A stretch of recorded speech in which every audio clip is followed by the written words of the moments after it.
throughout their, oh, my mic was caught in the break. There we go, sorry. Many women throughout their life find that they tend to obsess on one article of clothing in particular, and that article of clothing tends to be shoes. Can I get some backup on that?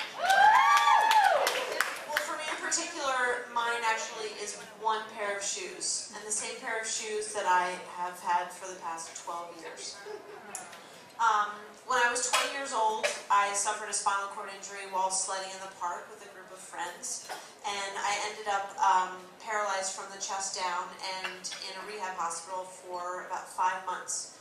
And throughout that time, you basically are brought down to an infant's level. You have to relearn everything from how to get yourself up and get dressed and transfer in and out of bed and relearn your life from a seated position. And I remember this encounter with my doctor who said it was very important to find a really good pair of shoes that you could have that would protect your skin if you had skin breakdown, because with paralysis you don't necessarily feel certain parts of your body, so you might not know if your little baby toes getting pinched or something's happening.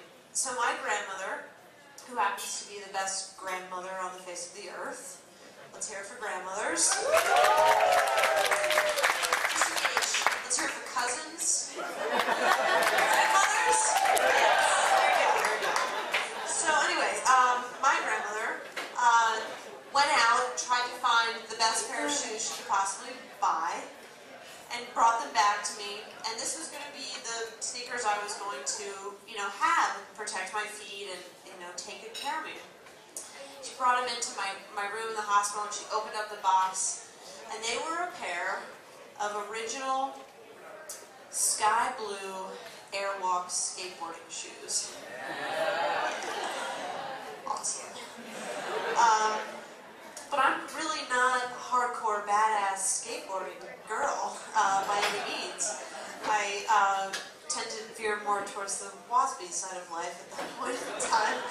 And but I put them on. I wore them with great pride and slight irony. Skateboarding, wheels, wheelchair, wheels. Hey, that works. So I proceeded to wear them, and they became my favorite pair of shoes. I wore them to the beach. I wore them to funerals. I wore them to weddings, when the dance party got too hectic and I couldn't wear the fancy shoes on the dance floor. And these shoes were like unbelievably soft and cushiony and protected my feet wherever I went. And, I would have instances where these shoes would come with me on trips, and, I'd leave them on the beach and some dog would come and pee on them. And it's like, all right, great, now what am I going to do? So my mom's like, oh, it's fine, we'll fix it, throw them in the laundry, put some bleach on them. So then it was like one shoe was slightly much more white than the other shoe. But they still remained my most amazing pair of shoes. And I would have moments where I'd, go out with friends and they're like, hey, no Airwalks tonight, really. We can't deal with it, And I'm like, come on, they're my shoes. I love them. You have to love them too.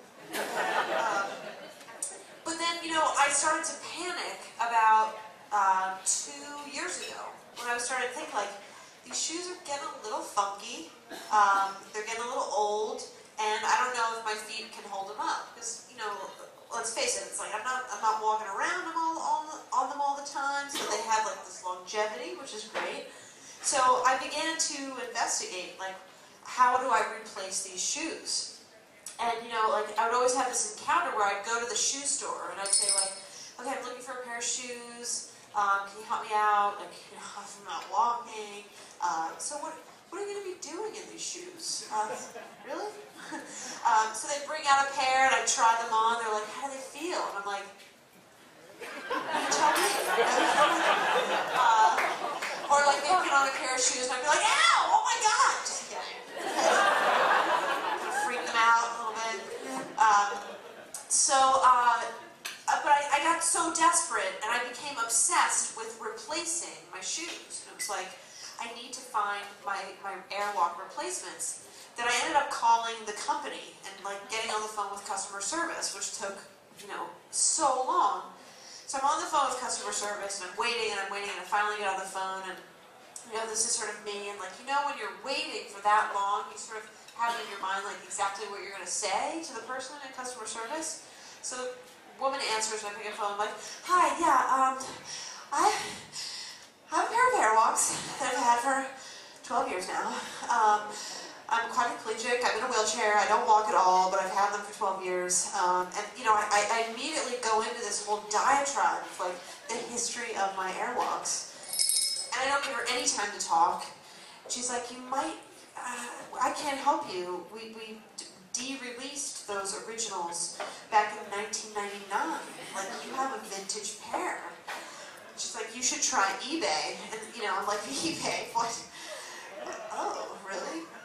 So I hang up the phone, immediately go to eBay. They are priced currently on the market. I checked tonight before I came here tonight. $280 for the pair of original Airwalk shoes that, you know, grace my feet on every given day. So I had to kind of reorganize my obsession. These shoes had traveled with me to Europe. I'd taken them to college, I'd taken them to graduate school, they suffered through some first love, some heartache. They came with me everywhere, and they were the first shoes that I bought when I started my new life in a wheelchair, and they will continue to remain my favorite pair of shoes, because in my mind, if Larry David can wear the same simple sneakers on Curb Your Enthusiasm every single episode, and Ellen DeGeneres can wear a pair of Pumas with a Calvin Klein suit on her show, then by golly, I can wear my Airwalks wherever I want.